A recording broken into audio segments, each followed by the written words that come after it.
challenge for zero. We have 24 teams that are participating, trying to impress us with their innovations.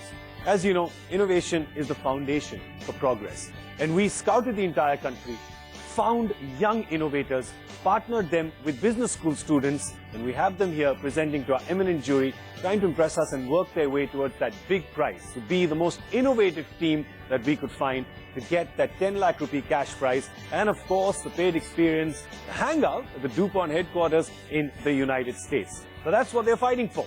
We have 3 teams who are here today, 3 products that are going to be presented in front of our jury. So let's go meet our jury. Our first jury member is Dr. Harish Hande, MD of Selco India. Hi Harish, how are you today? I wish I was on the other side. In terms of age or? Yeah, and yeah, a trip and all about.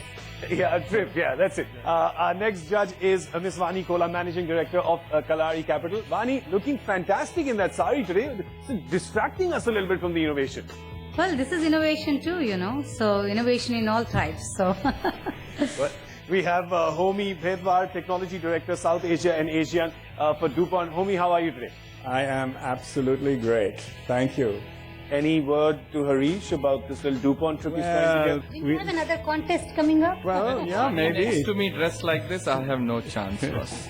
Well, let's begin today's proceedings. The first of our 3 teams, the first of our 3 products. Let's have a look at the product, the innovation, before we call the team out. A childhood memory of watching his grandmother suffer over a smoke chulha inspired Santosh Kumar to develop his product, Nav Urja. He has devised chulha add-ons that help direct the smoke away from the user, while simultaneously warming the fuel with the adjustable flame height, improving overall efficiency as well.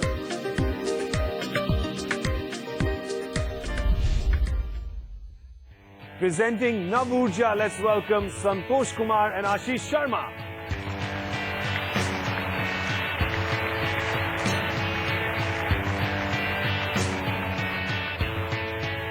Santosh and Ashish, welcome to the show. Well, Ashish, of course, will be telling us about the viability of the product financially. But first, to tell us more about this innovation, we're going to give the floor to Santosh. Santosh, the jury is here, your product is here, the audience is here. It's all yours.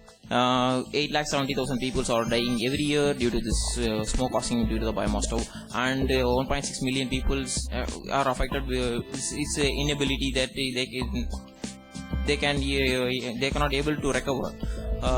So we designed a product such that it reduces the smoke away from the woman who is cooking. It traps the smoke, gets away from them.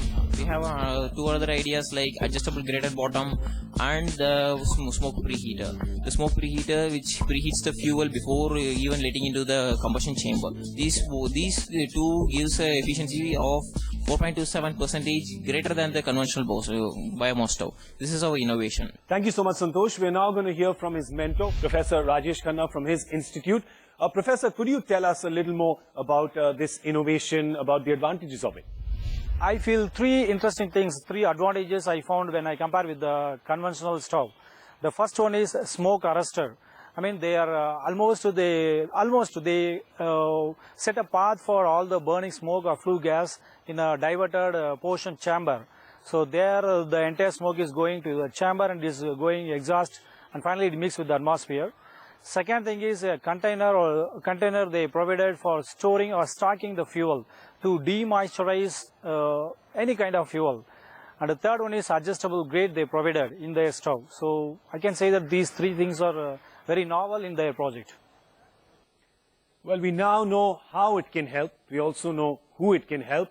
Now Ashish will tell us how it can get to those that it can help. Business presentation, all yours. So the customer segment that we are targeting are the rural biomass collectors and purchasers in 5 priority states of Karnataka, Andhra Pradesh, Tamil Nadu, Rajasthan and Maharashtra. Then second parameter is the per capita GDP, which basically tells us the affordability. Third parameter is the physical infrastructure in these villages and penetration of similar products. looking at the pricing strategy, we've used a cost-based strategy to price our product. Our product would be priced at rupees 335. In terms of investment, this product requires a 272,000 rupees investment, and we expect to reach a break even within 6 to 9 months. The projected first year revenues are about 450,000, assuming a 20% adoption in the first set of 50 villages that we are going to target. In terms of distribution strategy, we've identified 3 innovative options. One is channel partnership, basically distributing through companies which supply similar products in the rural. Second is through outsource agencies. Third is government-aided distribution. In terms of marketing strategy, and I think word of mouth marketing through trustworthy sources and engaging the potential customers through demonstrations at various weekly and monthly hearts and melas would be extremely essential.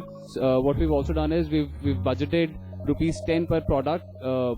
How we'll utilize that is that we'll have one marketing agent per state to engage with the opinion leaders, and we'll also distribute free samples in the villages to promote imitation. Thank you very much, Ashish. Well, as they mentioned, there's a lot of smoke, but behind the smoke, is there fire? We're going to let the judges decide that after their questions. Homi, would you like to go first? Yeah, it's a relatively simple device. There is nothing particularly hidden in the device that makes it difficult to copy it. So what if somebody comes and undercuts you in price? I think one thing we need to constantly do is keep improving on this product, and we need to look at alternate, metals that we can use to bring down this cost. The other barrier is locking the channel partners. So if we develop a sustainable rural distribution channel for our product, I think it's very tough for a competitor to come in and do the same. So I think the thing I'd like you to think about is how you might put in things which in fact make it more difficult and give you a competitive edge, the first mover edge, all of those kinds of things. Okay? Okay. Yeah. Thank you. Do you guys cook? Because cooking is a complex thing. If you look at cook stores, you cannot standardize them. If you look at, there are 30 plus companies trying to do biomass, and none of them have broken even in 5 years. So your 6 to 9 months, it's not possible. And at a 10 rupees a channel partner, nobody is going to have 10 rupees. They all ask for a minimum of 100 rupees. I think rework on your business plan and do a little bit of more market research. It's not efficiency that sells cook stores. So that's why I asked, do you cook? It's the reliability. Thank you so much, Santosh. Thank you, Ashish. Good product, good presentation. Well done. So that's 1 down and 2 to go. We're going to come back with the next product. Stay tuned. DuPont presents the Power of Shunya, the challenge for zero. We'll be right back.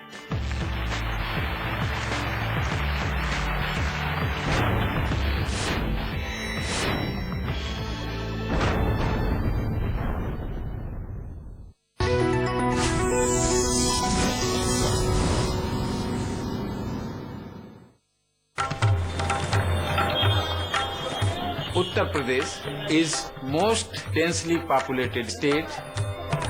Agriculturally, it is most important. There was the problem of how to feed our increasing population. हमारे grandfather से ही खेती होती चली आ रही, मगर बीच में दिक्कतें आई, labour problem थी, सीड्स प्रॉब्लम थी, हर चीज की प्रॉब्लम थी. जो भी मिलता भी था तो वो पर्याप्त नहीं था हमारी फैमिली के लिए. फिर चूंकि मुझे नॉलेज नहीं था. Farmers, they are growing crops with the traditional methods. Education is very important for our farmer community.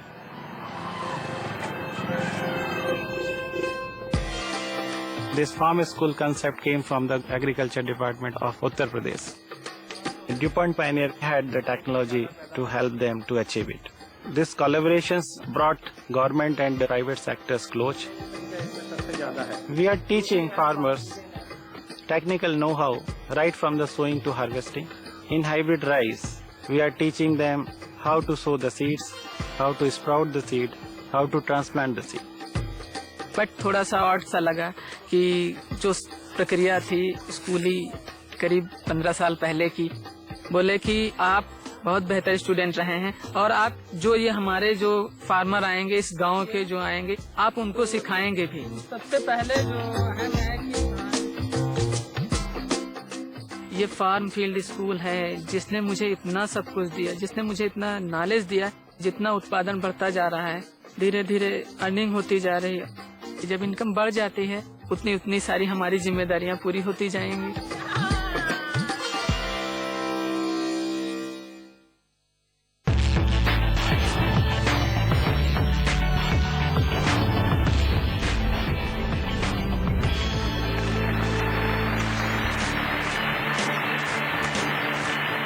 Twenty-four teams competing, showing off their innovations right here on DuPont Presents The Power of Shunya, the challenge for zero. What's the zero we're looking for? For all the ills that plague society, we want zero malnutrition, zero traffic snarls, zero illiteracy. That's what we're going for, and that's the kind of social impact that we're looking for in these innovative products. There's 2 more left to go in today's competition. Let's have a look at our second product.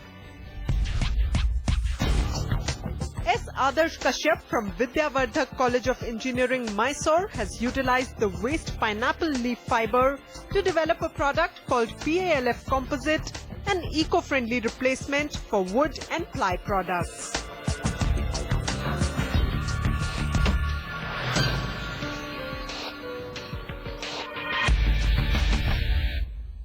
To talk about their product, please welcome Adarsh Kashyap and Priyanka Ramaswamy.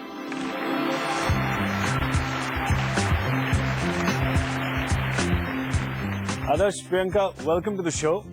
Adarsh, tell us what your project is called. Pineapple leaf fiber reinforced composites. Okay, and you have a short project name for it? PALF composites. PALF composites. That's a good name. It's got to be catchy these days. Yeah. So Adarsh, this is how we're going to play it. We're going to have your innovation presentation first, and then we'll move to Priyanka to get the business perspective on it. So if you're ready, all yours. I have used waste pineapple leaf fiber, which is a biodegradable material, and a bisphenol resin, and combined these two and prepared a composite material and conducted various tests like tensile test, flexural test and Charpy impact test, and the results were obtained. And after comparing these results were comparable or more than that of plywood, particle boards and MDF boards, which can be used as a which acts as a sustainable, eco-friendly product for the construction industry. Thank you so much, Adarsh. We're going to hear from Adarsh's mentor now, Professor L.J. Sudev. Professor, if you could just tell us some of the features of PALF composites. This particular composite material, it is better than any other natural fiber reinforced composite material like jute, or might be it is a coconut coir or sisal. We have found very good properties. The tensile properties are better than the other natural fiber reinforced composites. It is eco-friendly, biodegradable. We have the tendency that it can replace plastic material also. Thank you so much, Professor. Well, Priyanka, now it's time for the business presentation. All yours, go. Thank you, Gaurav. Coming to our customer segment, we are targeting the green building industry, which is a segment of the construction industry. And they should buy from us because these customers intrinsically want to do good to the society. So not just is our product very sustainable and eco-friendly, but we have a 3-pronged strategy where we are actually helping farmers and rural India as well. So our social impact is that much bigger. We have identified 4 stakeholders in this industry. We have the influencers and opinion leaders like the developers, architects and interior designers, the investors, tenants who will be finally living in these buildings, and skilled labor like carpenters who will be working on actually implementing the product. And we have a different marketing strategy to target each of them. The pricing strategy, this product right now is marginally more expensive than plywood. Plywood is currently sold for 550 rupees and our product is 600 rupees per square meter. Having said that, once we achieve economies of scale, we will be able to reduce our price. Also, in the long run, customers will be okay to pay a little extra right now because it's more durable and versatile, so the maintenance cost becomes lesser. Coming to our distribution strategy, we want to target metros, tier 1 and tier 2 cities, and we'll do direct selling to institutional clients and also have stockists and CNF agents. Thank you. Excellent. Thank you so much, Priyanka. The jury will tell us whether they found this pokey like the outside of a pineapple or sweet like its inside. Homi, first question from you. I do not understand what the innovation is here because the pineapple leaf reinforced materials have been known for a long time. They've been used in thermosets and thermoplastics. So help me understand what is new over here. The combination of pineapple leaf fiber and bisphenol resin is not carried out by anybody else. Some of the properties are greater than the which are previously done, sir. Okay, so there may be one or two things that are a little different. Right? So talking about the viability of the end product, which is where I had the question. Everything I get in ply today, a 4x4, a 2x1, whatever those sizes are, around which a whole industry is standardized. Can you produce exactly to that spec? Yeah, we can produce. Okay. Thank you, Priyanka.